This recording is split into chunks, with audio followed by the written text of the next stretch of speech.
And Nick Agule joins us this morning for Off the Press. It's good to have you join us, Nick Agule. He's a public affairs analyst. Sometimes he could be in London. Other times he might just be in Benue, Abuja, or Lagos. Nick, where are you this morning? Good morning, Messi. I'm in Makurdi, the capital of Benue State in north-central Nigeria. All right, then. Thank you so much for making out time to join us.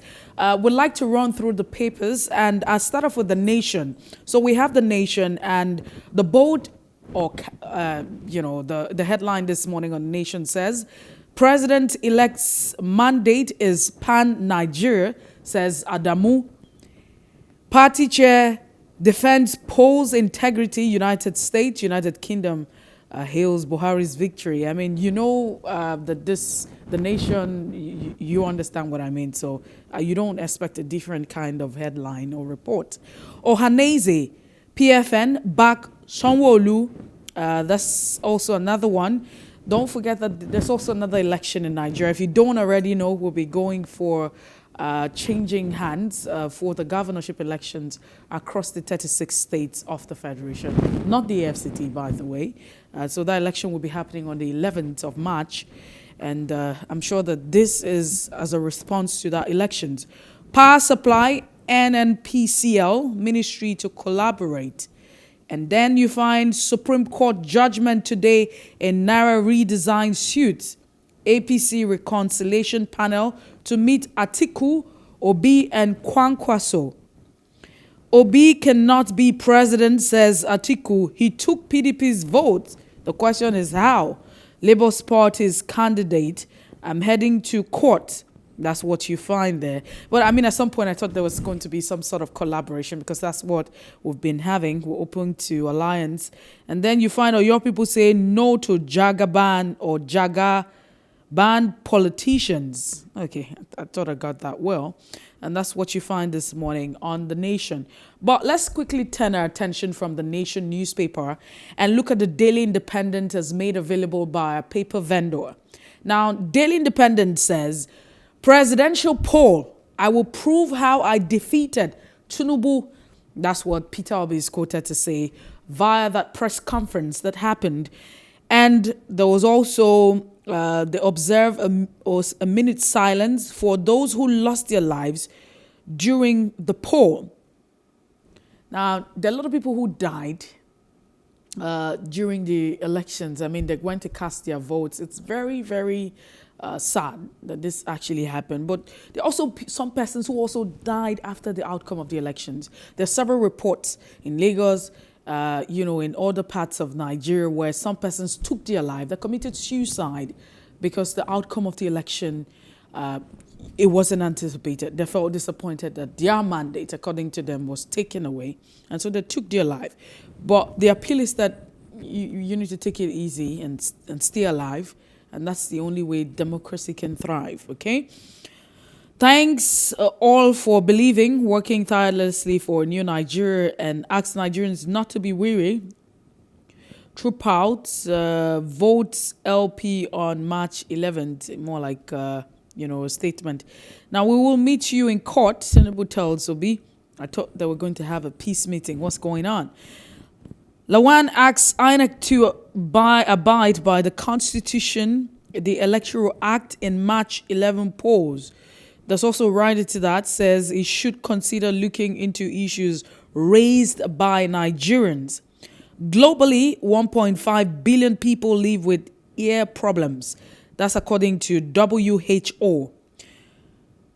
Christians back Sanwo-Olu for second term. And policeman shoots mistress to death in Ilorin, kills himself. The issue of love and really, I'm not sure that's love.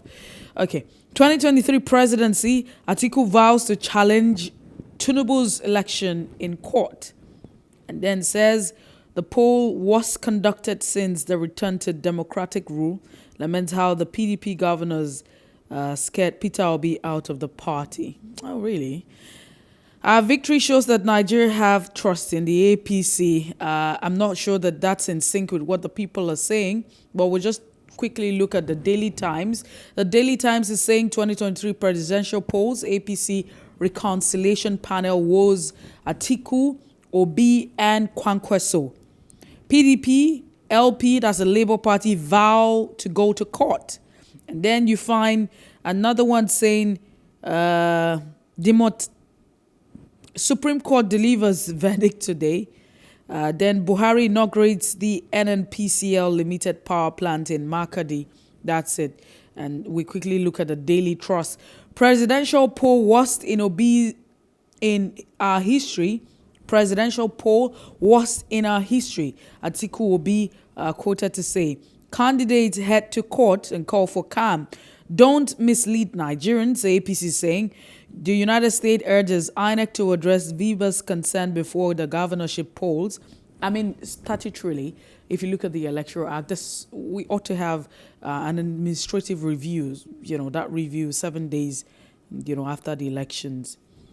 ECOWAS AU reaffirmed commitment to supporting Nigeria to achieve her growth. And then the Labour Party PDP kicks as INEC uploads 154,210 polling units results. Really? I mean, how do you now upload results after the election? That's contrary to what the Electoral Act had stated.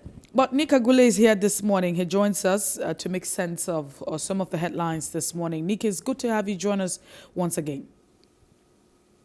Thank you very much, Mercy. And good morning to all our viewers globally.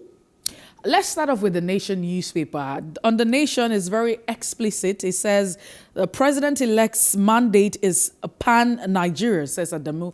And I know that you're very conversant with Pan-Africa. Do you think that this victory, it's a Pan-Nigeria movement? Well, to be honest, I cannot call it a victory yet because there are certain things that needed to be done for victory to be declared. And those things have not been done. And I'm actually taken aback by the intransigence or arrogance of the INEC chairman, who has refused to address the issues that have been raised. You see, the 2022 electoral law had certain provisions that made it very difficult to rig elections. And one of those provisions is that beavers must be used. So the issue of manual accreditation was totally off the table. If beavers was not used to accredit a voter, that voter must not be given a ballot paper to vote. INEC has told us the number of people who have voted. INEC is yet to demonstrate to us that each and every voter in the elections is actually captured in the beavers data. So you would have expected that INEC will say 25 million Nigerians voted. This is beavers data. It equates 25 million accredited voters. That has not happened. That is number one. Number two, the electoral law is very clear, and INEC itself at repeated fora have said that there will be electronic transmission of results from the polling unit. And the reason why it is from the polling unit is to avoid all the shenanigans that happens when those results go to the collation center. So what was expected to happen is that for each polling unit, the electoral officers at the polling unit were to count all the votes and then record the votes on the result sheet and then snap that result sheet and then upload it to the IREF portal. Now, even if there was no network, they were expected to take that step of uploading that result sheet. It is the same way we send a WhatsApp message when we don't have a network. You still send a WhatsApp message, and immediately your phone encounters network. That WhatsApp message will then deliver. So each and every of the polling units, before they departed that polling unit, were expected to snap their result sheets and upload it to the INEC portal and then leave. What that then means is that within a period of 24 hours, all of those beavers, all of them would have encountered network. They would have encountered network and results would have all been uploaded. And then the parties will validate the results and then victory can be declared. That has not happened. So for INEC to go back to the electoral law before the 2022, when we have a brand new one in 2022, it doesn't give me that confidence to say victory has been declared yet. No, but I want you to react specifically to that headline that talks about the president-elect. The mandate is a Pan-Nigerian sort of movement, according to Adamu. Do you agree with that? And if you don't, what are your reasons? That is what I say, that I wish INEC did the right thing. You see, INEC has just thrown an election that should actually have been one of the best we have had, because I voted and I know that everything and my own polling unit went according to the book. Even the upload of our results, we insisted that it must be uploaded before the electoral officers would leave the polling unit. And I went to the IRF portal and I saw our result uploaded there. And I downloaded the PDF copy. So I wish all these things happened. And then we had a winner, and I could now say, yes, the winner was Pan-Nigerian. But to be honest, you cannot win an election in Nigeria without having Pan-Nigerian support. It's impossible. Muhammadu Buhari tried it in 2003, 2004, 2007. No, he tried, 2003, 2007, and 2011. Muhammadu Buhari tried it by thinking that he can win northern votes and then win a presidential election. He didn't succeed. The only time he was able to succeed was in 2015, when he was not able to win those northern votes and also win southwest votes. Then he was able to win. So you can never win an election in Nigeria without having a Pan-Nigerian support. In fact, the constitution itself makes it impossible for you to win without having that Pan-Nigerian support, because number one, you not just have to win the popular vote, you also have to win 25% of the votes cast in 2/3 of the states of the nation plus the FCT. So that means whoever becomes president of Nigeria must have Pan-Nigerian support. If you don't have it, then that is going to be a problem. And I believe that was a problem that Peter Obi, for instance, had. While he had good support in the south of Nigeria, he didn't have as good a support in the north of Nigeria. And that is what made him to come short. And the same thing with Atiku Abubakar as well. Well, the Daily Independent talks about how Peter Obi is saying he will prove how he defeated Tinubu. And maybe that's the reason why he hasn't put out that call congratulating the president-elect. It's been declared by the umpire, INEC. So what are your thoughts? Do you think that, the Labour Party and the aggrieved party, apparently, because it feels like those who didn't win the elections, the PDP, the Labour Party, the NNPP, amongst others, seem to say, we want to prove that we didn't win the elections, it was rigged and what have you. But my question is, what are your thoughts, really? Yes, my thoughts are exactly as the other candidates are saying. If I were part of the contest and I see that the rules of the game were not followed by the umpire, I will not be in a position to congratulate whoever is said to have won. I would like to pursue my rights through judicial means and have the court look at this whole thing and make a pronouncement. And when the court eventually says, we have looked at all of this and we feel that the elections were not credible, they overturn it. Or if the court said, in our view, there were infractions here and there, but they will not make a huge difference to the grand total, and therefore we hold the result as declared by INEC as true, then it is expected that as statesmen, these candidates that stood for the election with the declared winner should reach out to him for the sake of Nigeria and congratulate him and offer their services to join him to build a strong and virile nation.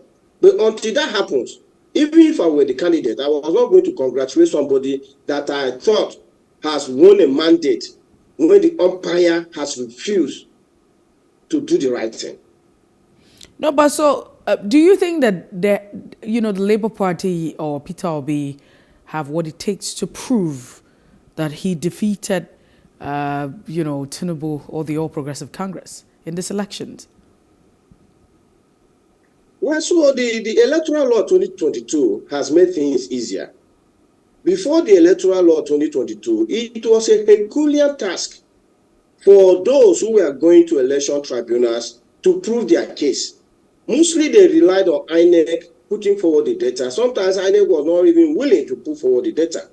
But the Electoral Law 2022 has made provisions that will be quite easy for someone to prove that elections were rigged.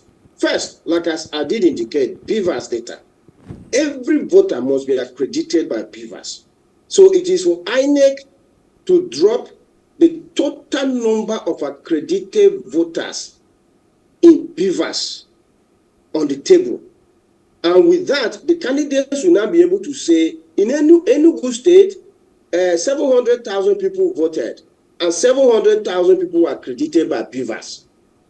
In Akwa Ibom State, 800,000 people voted, 600,000 were accredited by BVAS. That means the 200,000 automatically became overvoting and must be removed from the count. So that is solid evidence that is right now sitting on INEC servers of those who were accredited to vote. They must equal exactly, not even different by one, with the total number of votes that were cast. Although the total number of votes that were cast can be less than accredited voters, because there are some people that you can accredit them, give them a ballot paper, and they decide not to vote. That is fine. But the number of votes cast must not be more than the accredited voters in BVAS. So that is number one. Number two, INEC must upload every single result sheet for the 176,846 polling units across the nation. And then the parties will carry their spreadsheets and their calculators. They will add up every single result sheet. And it must tally with what INEC announced in Abuja. If it doesn't tally with what INEC announced in Abuja, that is concrete evidence that the votes were rigged or whatever INEC announced in Abuja is not correct. Meanwhile, in the process of tabulating those result sheets, the parties can also be looking at the genuineness of those result sheets. Because you see, we as voters, like at my own polling unit, I recorded live when INEC were declaring the result. When they say APC have this number of votes, PDP have this number of votes, LP have this number of votes, it's live on my phone. So if what is uploaded to the INEC server does not equate what was announced at my own polling unit, that is another evidence that the parties can use to say that the elections were rigged. So there is so much clear evidence now under the Electoral Law 2022 that the parties can use to prove their cases beyond reasonable doubt. But what about the issue of violence? Because there were a lot of persons who turned out to cast their votes on the 25th of February, but that wasn't the case because thugs, political thugs were, everywhere. They, came in and dismantled the entire process or, just caused confusion. And some persons were unable to cast their votes. So does this even also count as evidence? How can they prove that, violence had erupted in a certain polling unit, which disrupted the entire process? And what also do we make about some polling units? We were bringing updates and coverage as to these elections. There were also reports from Imo State and other parts, Anambra, where elections didn't hold. So do you think that those who are contending the election result can make proof? They can prove all of these complaints and issues that have been raised as to no elections holding in some quarters and in other parts of where the elections ought to have happened or tried to happen, the election process was disrupted? Pure evidence. pure evidence that the contending parties can use in court. If there is pictorial evidence or even video that shows that election did not hold in a particular polling unit, what you will then discover is that the BVAS data for that polling unit will be empty, will be totally empty, because for BVAS to accredit a voter, the voter must be there personally. Personally, like when I voted, I pressed my finger, BVAS did not recognize my finger. I pressed my index finger, it didn't recognize my finger. So they use my eyesight, my eyes, they use my eyes to accredit me. So BVAS must accredit that voter must be there physically present to be accredited. So for such polling units, you will discover that BVAS data will be empty.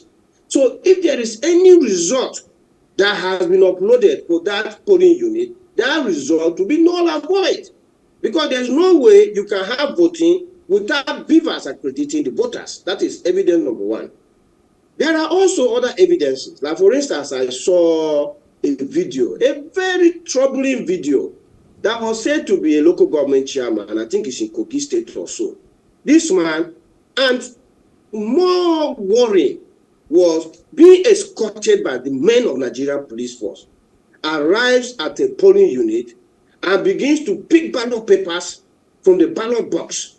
And he looks at it, and if it is printed to a party that he's not in support of, he was tearing this thing in the full glare of cameras. Donald Trump said that we're, what did he call us that time? Did he say we're Jungle Republic or something? And we were all annoyed. That I thought you could remember what he said vividly. That's not what he said. I think he said we were, I can't remember what Donald, it was some kind of word he used. Did he say we are, I'm struggling not to say it because it's not TV friendly word, but I wish you could remember the word. So, but when Donald Trump said we're that Jungle Republic, we were all annoyed and say, why will he be abusing us? He was not abusing us. Because if we were not a Jungle Republic, that so-called chairman of local government that was seen tearing a ballot should be in jail as we speak now, together with all the policemen that were providing him guard. They should all be arrested, paraded on national television, and put in jail to teach a lesson to everybody that you cannot stop democracy like this and be going scot-free. In all those nations that our... Nick Agule, yes. We need to go now. The headlines are quite interesting today, but I wish we had more time. The truth is, would definitely return on Monday with more interesting headlines, and we're hoping that you will be part of, the newspaper review. That's off the press, as we call it. Thank you so much. Let's take a quick break, and we'll be right back to join you with our next conversation. Please stay with us.